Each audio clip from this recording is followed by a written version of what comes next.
What's up, everybody? Robbie here with Bald and the Bearded. Today I'm joined with Jacob and our special guest, Chris. Yeah.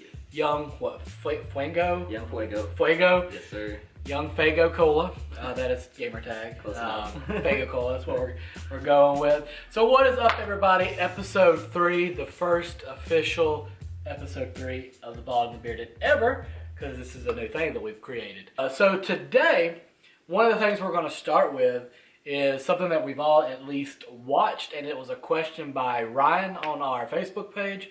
He asked us to kind of compare the book to the movie on Ready Player One. I have read the book, seen the movie. These two have seen the movie. So we will just kind of play off of each other a little bit. Jacob, go first. What did you like about the movie? I liked it all. I remember after watching it, of course, I was like, I wish we had something like this in real life. But, I know we're years away from anything like that. Right. I do own virtual reality, but it's nothing like that. Not even close. What did you think of the movie? One thing I really liked about the movie, and this was actually something that we had talked about before, the CGI element was obviously a huge thing in the movie, but it didn't feel overdone. It looked kind of like, whoa, like, this looks pretty good. It's not just kind of like in your face, like, oh yeah. It's kind of like the Hobbit. It's obviously not CGI. Hobbit bad, but bad CGI. But yeah, this was good. My take on it is the book. If you haven't read the book, if you enjoy reading, if you can read, I would say read the book. The book to me was a lot better than the movie. The movie was still good. They had, obviously, you can't fit an entire book into a movie. We've even seen it with Harry Potter, which is the best book to movie adaptation we have. Ready Player One is the same way. Obviously, they had to leave a lot of stuff out of it. The movie, we were a little bit lackluster on the character development. The books was able to explain a lot of, Artemis' backstory, Percival's backstory. Was it M? M's H. I know it was. Yeah, we could go down the alphabet and figure out which one. But you got a lot more backstory and what they were trying to do to get the egg. There's a lot more detail in the book, and you get to meet a lot of other characters that weren't introduced in the movie. So Ryan, we all liked the movie. I'm hoping you read the book. If you did read the book, I'd love to kind of talk to you about it in the comments, seeing what your favorite parts are. But to me, book is better.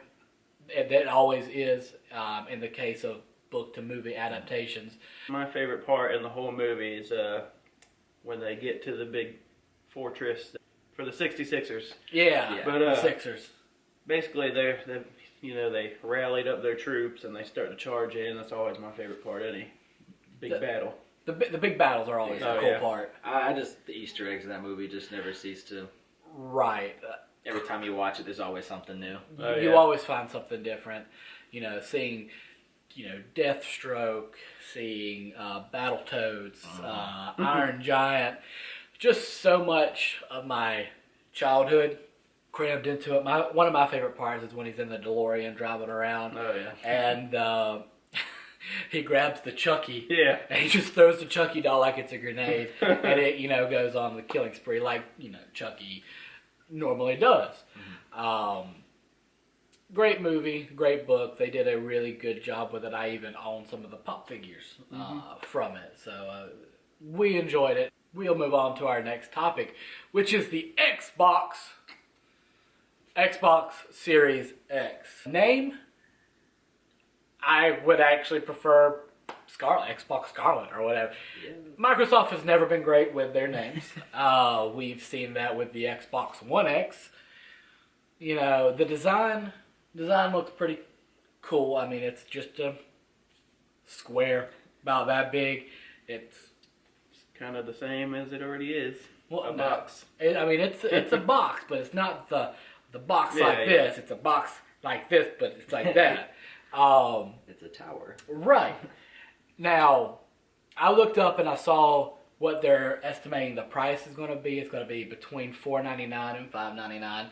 That's what they're looking at. And there's going to be, kind of like the Xbox One X and the S. There's going to be a cheaper version, most likely, that's going to be available.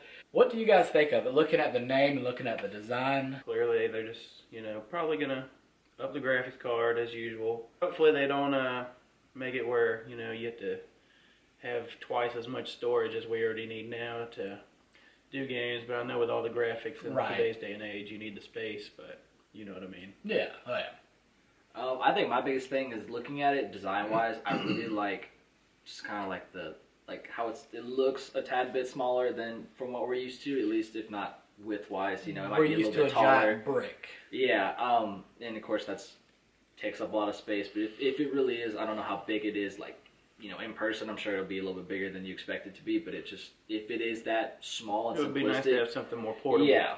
See, and if it's what I'm thinking, I'm thinking it's probably going to be about that tall. Yeah. I know my entertainment system is not going to be able to hold that, so it's going to have to be like right beside my entertainment. And that's one of the concerns I have, is because I like to have, if you go into my game room, you see I have my Xbox here, my PlayStation here, the home part of my Wii U there. I like to have stuff in a certain place, so I'll have to remove the Xbox Series X and just kind of put it off to the side. Now, I did a lot of reading earlier this week on what to expect from the Xbox. I'm going to call it Xbox X. It's going to have, it's going to rival some gaming computers, which means that this is going to be one of the most powerful consoles that we've had. Xbox One X was able to go ahead and jump into the 4K element of gaming, and we're going to see a lot more of that moving into the Xbox Series X. It's going to be able to do things that we did not even think possible. I know when Holly walks in and sees me playing on my Xbox One, she's like, oh my gosh, these look like real people. When we get to the Xbox X, it is going to actually probably look like exactly real people. It's going to be beautiful. Like the graphics card they're using now in the Xbox One X is going to be it's going to be a different brand of video card, but it's like supposed to be like 10 times better than the other one. The amount of tech that they're putting in this is super expensive, but Phil Spencer, which is the head of Microsoft, or the Xbox part of Microsoft, said that it's not going to be a very pricey, because with the Xbox One, they kind of messed up with the launch of it. The PS4 was much cheaper, and so obviously the PS4 sold like hotcakes. So I'm excited to see. I've always been an Xbox fanboy. I know you've had an Xbox for a brief period of time, of the Xbox One, and you didn't own I had 360 when I first came out, or not when I first came out. That was my first next gen systems when 360 came out, and I actually had an Xbox One up until we moved, and then I switched over to PS4 because all my friends played PS4, and then I got a PS4, and now my friends play Xbox. I guess that's just how the cookie crumbles. That is how it rolls. I ended up having to get both systems because a lot of my friends moved over to Xbox, which I was fine with, but then a lot of my other friends and a lot of my family are playing on PlayStation, so, when one side is not playing that night, I always at least have the other side that I can hop on, and, I still remember the bundle it came with. I got Evolve and all the other new games when it started, and paid way too much for it. That's usually how it rolls. So, does anybody have anything else to say on the Xbox Series X? I haven't really looked much into it just because, I'm happy with my PS4 right now, so I haven't really delved into the PS5 either. So right, and it looks we like still got a few years to go on that, or is it coming out next year? December of 2020. Okay, so we still got some time. We still have some time, but it'll probably, if my finances allow it, I will have one December of 2020. Because there's just going to be. I have the original Xbox One, which means I have to keep deleting games in order to play other games, which is not very fun. Same thing on my PS4. Yes, sir. I thought about buying a hard drive for each one, but I'm like, I literally have a year till the new one comes out. There's no use in buying a hard drive. So that was a fleeting thought. So 2020, December 2020, the future of gaming will be upon us, and I am excited to to be able to dive into that. And speaking of the future of one of my favorite games, Bioshock will be coming out with a new game. Bioshock is one of those games where I grew up playing it. It was so scary I could not play it at night. It took me a while to be able to work up to playing it at night, like once all the jump scares. Because if you've never played Bioshock, did you play Bioshock? I'm in the first one trying to work through them now. So. Right. Bioshock takes place in this underwater city, and it shows that you've crashed in a plane. You go to this light tower, and it turns out it's not what it seems. You go down, and you're fighting all these people that's all hyped up on not plasma. It's, I don't know, my brain. Whatever it is, it gives them ability. They can shoot fire. They can shoot ice. Plasmoid or something like that.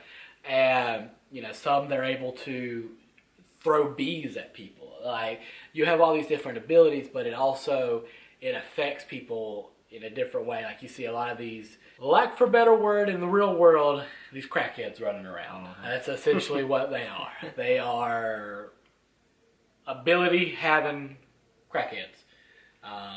If you are a crackhead and I offended you, I apologize. That's not what I was meaning to do. But there's no better way to explain what it is. Now, you've played it, and you've played it a little bit. What's your take on Bioshock and them getting a new game in the series? So, to start, you're a much bigger man than me, because when that game came out, I'm obviously a lot younger than you guys, or a little bit younger. I was about to say, I first played it, you see the lady who's talking to her gun into her carriage, and I have a wrench, and I hit her in the face, and I was like, I'm going to wait to play this, because it was like, 10 o'clock at night. I was like, Oh, yeah, no, hey. it took me a while, and that was one of the big moments. It's like, you see this lady, she's in like this baby stroller, she's tucking it in, talking to it, Gucci Gucci goo. You kill her, and it looks, and she's talking to a pistol. That's how crazy these people are.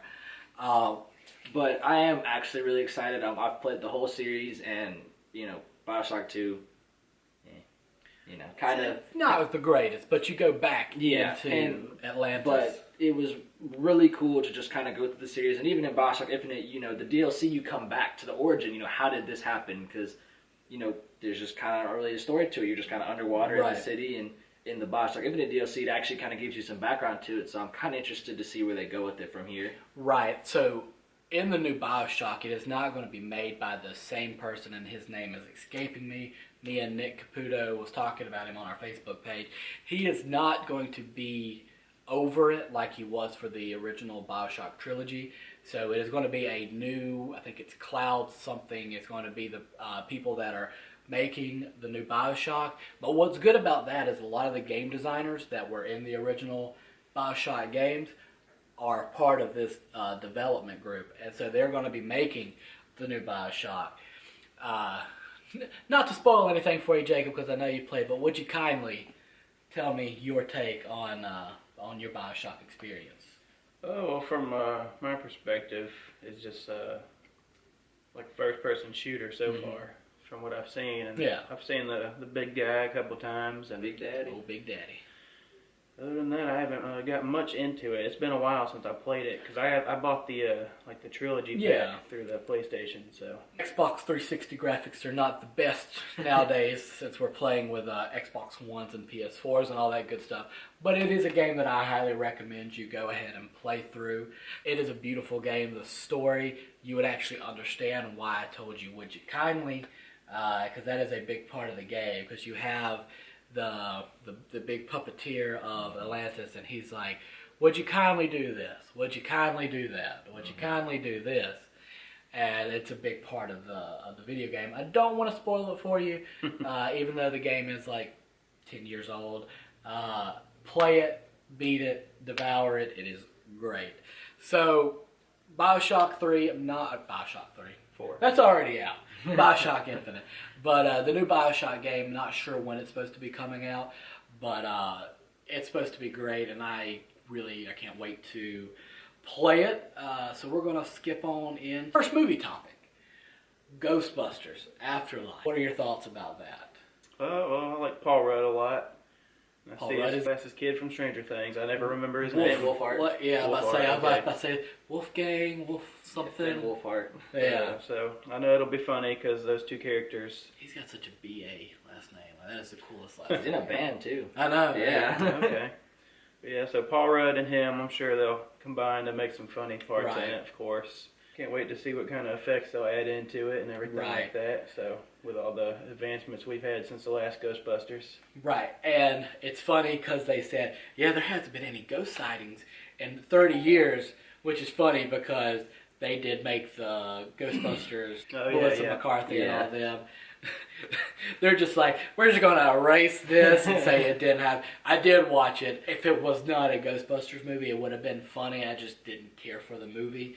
But I'm excited to see where they're going to take it. Like you said, you know, if you take how the ghost and everything looked in the new Ghostbusters movie with Melissa McCarthy and all them, it was really cool. It was just not the Ghostbusters that I cared for.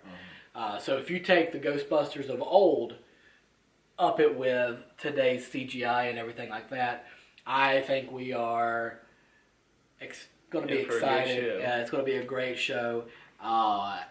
When he took the cover off and it showed the Ecto-1, I was like, oh. And then you hear him driving around and you hear the whack, whack. It was beautiful. I loved it. I can't get enough of it. Not really trying to sing a Tim McGraw song, but I liked it. I loved it. I want some more of it. Chris? Yeah, I've always liked Ghostbusters, and kind of what you guys were saying is I'm really excited to see what they can do with it, because with what we have nowadays, it just seems like the possibilities are endless, and they can really make some cool things. And, you know, it's the same, hopefully it's, you know, true to the same Ghostbusters we all kind of laugh and have fun with. Right, and if you notice, there's a lot of little Easter eggs in the trailer. Try to remember his name. He's the super tall guy with the glasses. He was the scientist in the original Ghostbusters. And I don't know why in front of camera. I can't remember either. It always draws a blank. I know who you're talking about, though. You know, in the original Ghostbusters, you know, he talks when he's trying to talk to the girl. He talks, you know, I collect spores and other samples. When they go into the basement, that's who the house belonged to, because you see the spores and the molds and different things like that. Vink? I think that's who his name is. But anyway, so a lot of tie-ins to the old Ghostbusters, because obviously whoever Finn is playing is the grandson of one of the Ghostbusters. So it's exciting to see what is to come of the series. A game that I'm excited for to finally be coming to other consoles besides just the PS4 is MLB the Show. Because Microsoft, Xbox, for all the games that they have, the game that has been the most lackluster is always their baseball games. You have the RBI game. I mean, it's not the same as MLB the Show. MLB the Show is just such a polished baseball game, and even if you don't like baseball a whole lot, you can still enjoy the game. Am I right, Jacob? Oh yeah, because I have it on PlayStation, and I've done Road to the Show. I got recruited by a team in Birmingham. I don't remember the name because I haven't played since it came out, but it was a good game. You know, graphics are great. Right. I enjoyed the gameplay because I think the last show I played before that was on PSP. Because, you know, it's been a while, so I decided to get it, and it was really good, and I really enjoyed creating my character and everything like that. So. And that's the part, like, I always, you know, in the Madden games, I always create my own character and like to go through that. To do that in baseball, and there's one team that I want to get drafted to. Obviously, I'm a big Atlanta Braves fan, but I'll go play whoever. But there's a minor league team in Montgomery, and if I get drafted, whoever the affiliate of the Montgomery Biscuits are, I want to be a Montgomery Biscuit. That's always been. I got the Wahoos as a minor league team, but my second favorite is the Montgomery Biscuits, because who doesn't like biscuits, right? So the reason we're talking about it is because Sony is not going to be as stingy with the rights to MLB The Show. They are going to offer it up to other consoles, and we saw Phil Spencer over at Xbox, Microsoft retweeted and saying, finally. And then we had Nintendo retweeted as well, which also makes you think it's going to be coming to the Switch as well. So to have it on the holy trinity of gaming consoles, Xbox, PlayStation, and Switch is going to be awesome. I've always enjoyed baseball, and to finally be able to play a good baseball game is something that I'm super excited for. What are your thoughts, Chris? Speaking of that, that's kind of my biggest thing. Is this one thing that gets to me is with how things are progressing nowadays. It's kind of like it's getting to the point like crossplay.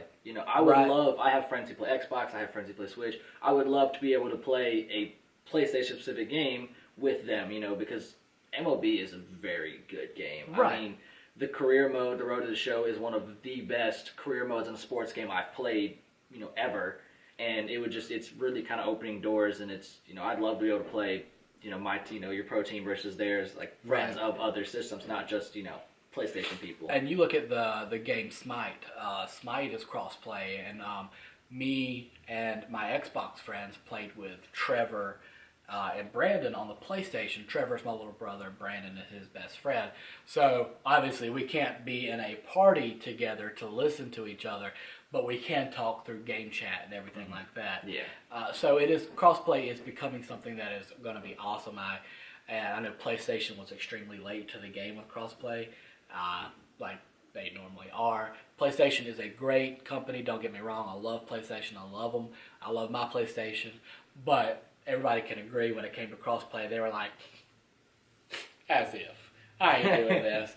And now that everybody's doing it, they're like, well, I guess I'll do it if I have to. So I'm excited to see where crossplay is going.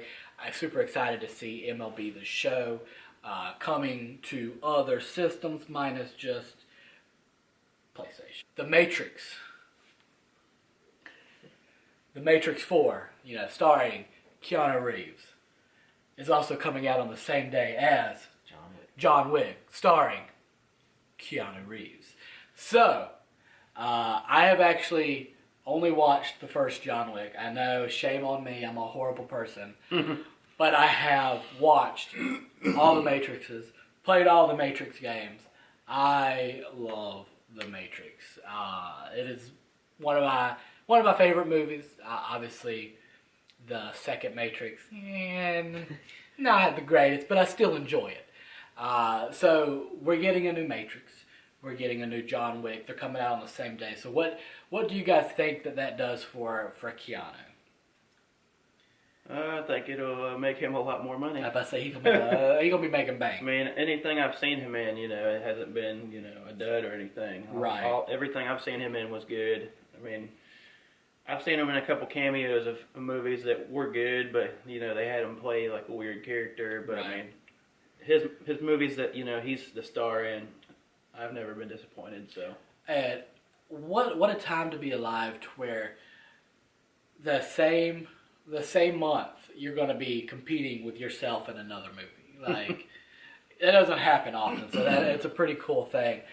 Chris, what are your thoughts on the new Matrix or the new John Wick or both? It's release season of Keanu because he's got these two movies coming out. Don't forget, we got Cyberpunk coming out too. Right, the video game. Keanu's a big role in that. But but I really am excited for the Matrix.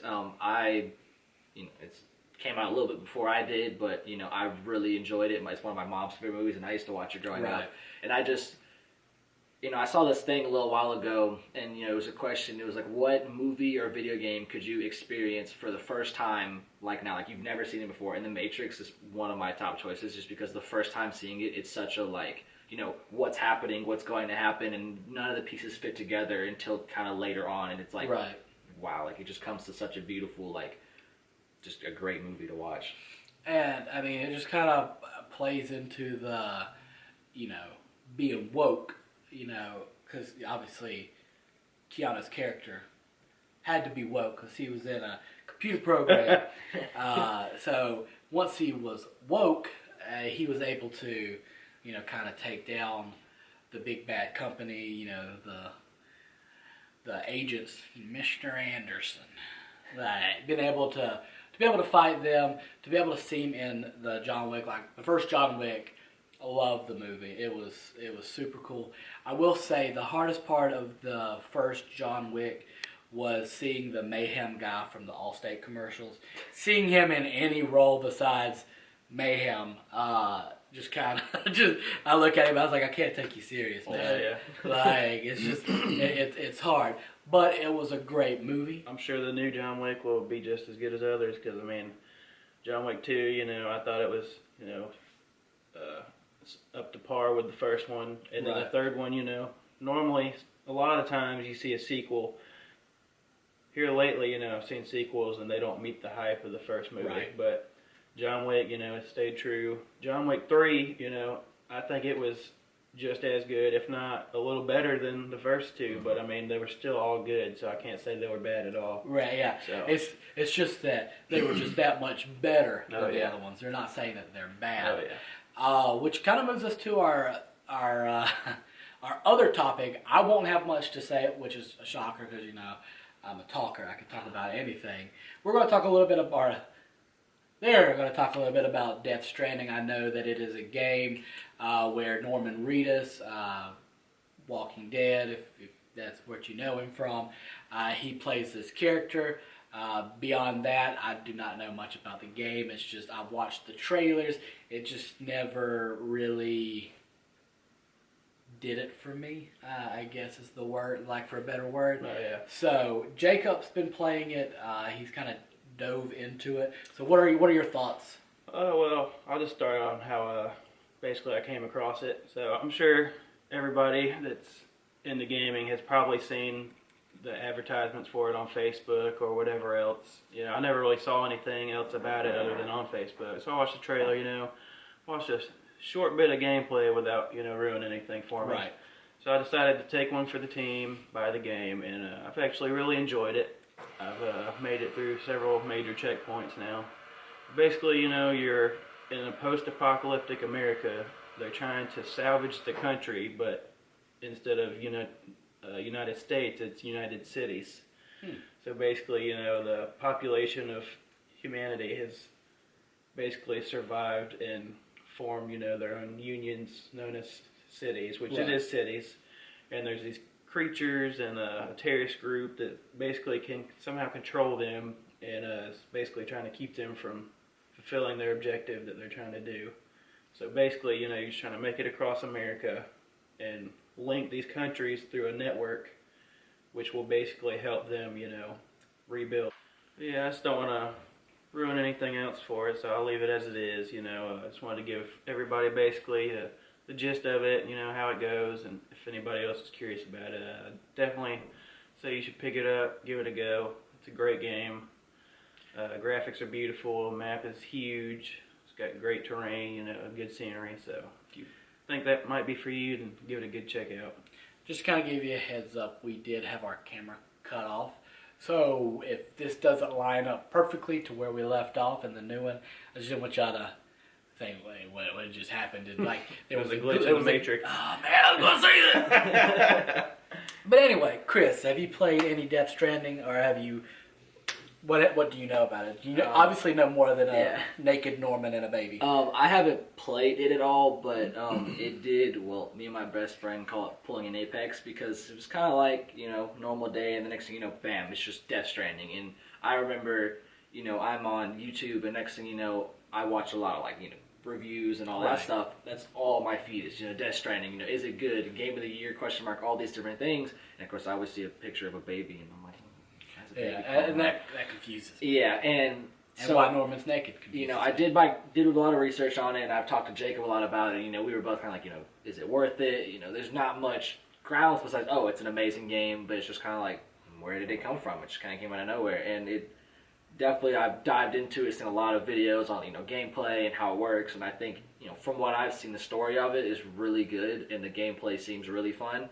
I was worried it would be one of those, like, full cinematic games, and you're basically just sort of playing inside of a movie, but it seems, and from what Jacob's told me, it's really kind of half and half. There's a lot of cinematic elements, but you still get to do a lot yourself as the gameplay. So it's you get to do a lot. It's not like Telltale games where you just go and you move to one spot, click a button, and then it does what it's going to do. And also, it's not necessarily it's not multiplayer, but I mean, it's very interactive with other players because it's hooked up through the world of the game. So basically, you build a bridge going over like a big river or anything, it's going to be there for someone else's world, and it'll have their name, their tag, and say, so-and-so built this. You can actually, while you're walking on it, like spam the touchpad and give them a like, showing that, it was useful.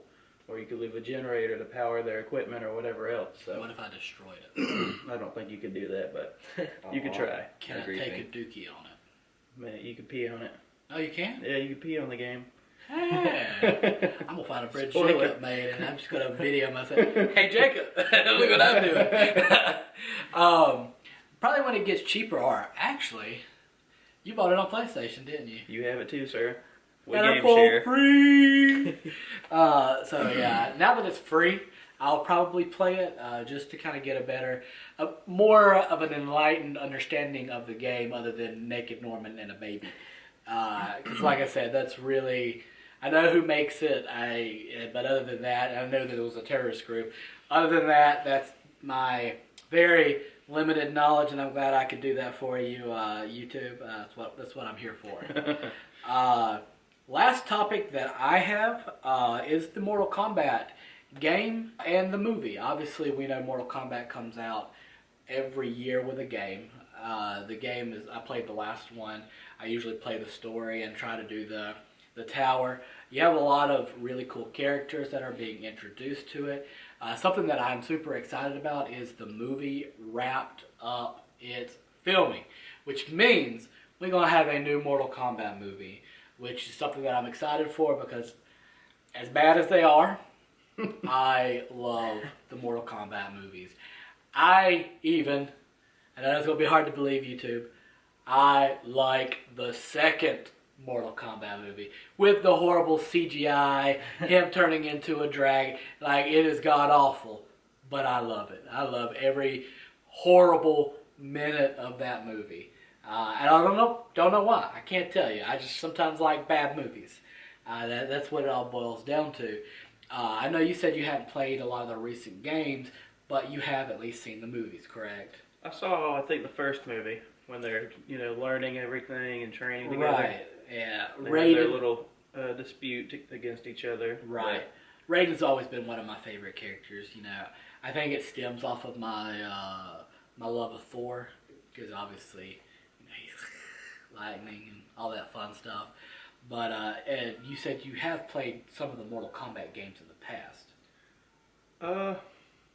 Yeah, I think I've played them, whether it be on an arcade or at somebody else's house. Oh, the old school arcade one. Yeah, that's going back a little bit.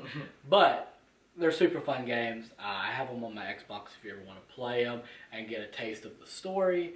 I know the last one that came out was a lot of, I'm about to use a Doctor Who reference, a lot of timey-wimey stuff going on with it, which kind of plays pretty cool into it. Like, you're going up against this, Kronos character. There's this woman who's, trying to make her own timeline, and it's using all the bad people to do this. And I'm pretty sure, if I remember right, she brought me back and she hit me with a dinosaur. That was probably my favorite part of the game, is getting hit. Or I think I got knocked into a dinosaur. Can't remember, but there was a dinosaur, and it was awesome, and I enjoyed it. So the new game is coming out sooner than what we expected it to.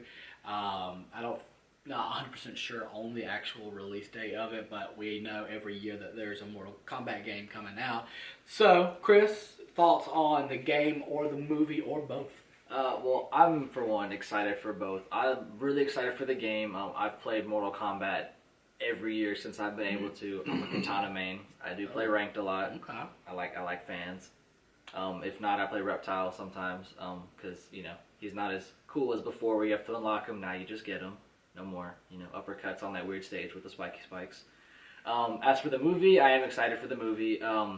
I'm kind of the same way as you are. I think it's just the whole like idea of Mortal Kombat. No matter how bad it is, I love the movies. I just can't get enough of them. And I mean, it is because you go into a different realm. You're seeing Goro, this gigantic beast of a man with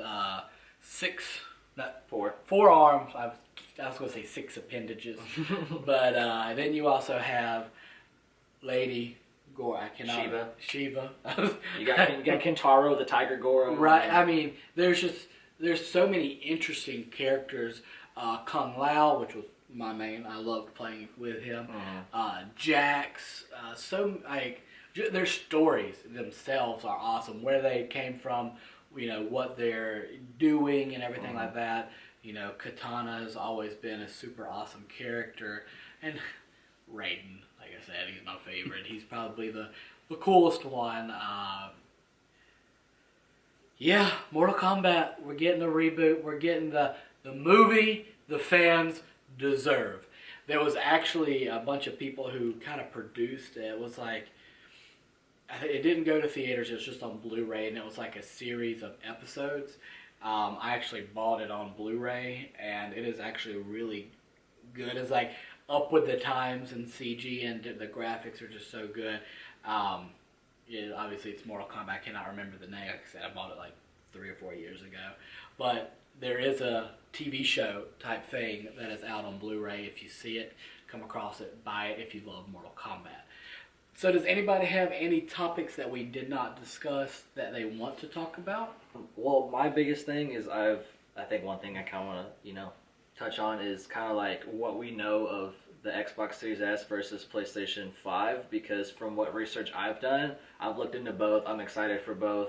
And I really kind of want to see, I'm ready to see what's going to be done, because of course they're always going to try to outdo each other. Right. What's going to be done to outdo each other. I've read up on the PlayStation 5 controllers and how they're doing all this intricate triggers and bumpers and all these things. Like the triggers are going to react differently, whether how hard they're to push, whether you're driving on a dirt road versus a regular road, or, these different things. I've even seen rumors of patents for I can't remember what they called it, but basically it's like an Alexa for PlayStation. So it's supposed to be from, the speculation is going to be, built into where you can be like, hey, PlayStation, do this, do that. Kind of like they did with the, where you could use your mic to do it, but a version of it that's not absolutely terrible like the one they have for PlayStation 4. Yeah. They have one for Xbox, and it's Cortana. Yeah. She ticks me off. I'll be playing a game, and I'll be like we'll be playing Smite or something where I'm like, hey Willis, let's attack that guy. And as I'm going to attack the guy, Cortana's like, what can I help you with? And she takes up my entire screen. I'm like, stop! Go back! I'll just be sitting there, not even talking, just looking at something on Facebook or something, and my PlayStation would just be like, what do you need? Yeah, you just do your headset. And I'm like, what? Or I'm playing, Borderlands. Oh, there you go. And I'm stopping, and I have a guy right in my sights. I'm getting ready to fire, and then Cortana's like, how can I help you? And then I look back, and he's going. I'm like, okay, cool. So, yeah, I hope that they have a better, we'll call it system. Cortana or whatever voice to react or whatever. Let's hope that they're better than the ones in the Xbox One and the PlayStation 4 right now, because they are annoying and I want to kill them. I'm excited about the graphics, actually, because something you said earlier, it's supposed to, at least the Xbox X is going to compete, hopefully, supposed to compete with like higher end gaming computers, and that is, interesting to me because I have a high end gaming computer. It's few grand worth of parts, right? And it's something you got to put new parts in every year. And I mean, a graphics card now, a good one, you can be looking at $200-300 just for that. So to see that in something that's not expensive is going to be kind of cool to me, because I know even with what I have now, I'm constantly having to put new parts in it, and I'm constantly adding on to that total. Whereas this would just be one price, not even that expensive, and something you can really keep for a very long time if you take care of it. And you just got to think, not only are the graphics cards going to be good, processors, everything like that in the Xbox, you're getting literally probably $2,000 to $3,000 worth of easily tech into a $500 to $600 console, which is that's also this big, right. My computer's at least like this. I know me and Nick were talking about it, and that I wasn't sold. The more I look at it, the more I think that it is a better design than the Xbox One X, because like it is literally a giant freaking brick is what the Xbox One is right now. So anything that can change it up from that, because I feel like the Xbox 360 was way sleeker, way sexier, and then you get the right, and then you kind of go back to the original Xbox with the design of just a giant box. Now we got a little smaller of a cube, so I'm excited to see what they're going to do there, and be able to see more of it and see what it's pushing. Because 4K gaming is the future. I have a 4K TV that I'm not even able to fully tap into until I get this new system. I have one, but I don't know about it yet. Santa! Thank you guys for sticking around. If you do like this video, please share, subscribe, like, poke, whatever we do on MySpace. And if y'all have any, MySpace. topics you'd like us to cover, feel free to put it in the comments. Yeah, I know we did it with Ryan's. That's something that we might be adding to future episodes. So please let us know what you want us to talk about. We'll put it down here. And anytime you want us to talk about something on the podcast, like a topic that's coming out, send it to our page. We'll look at it. We'll add it to our little note page, and then we'll get it talked about. So once again, thanks guys for stopping by. This has been Robbie and Jacob and Chris. Have a great day.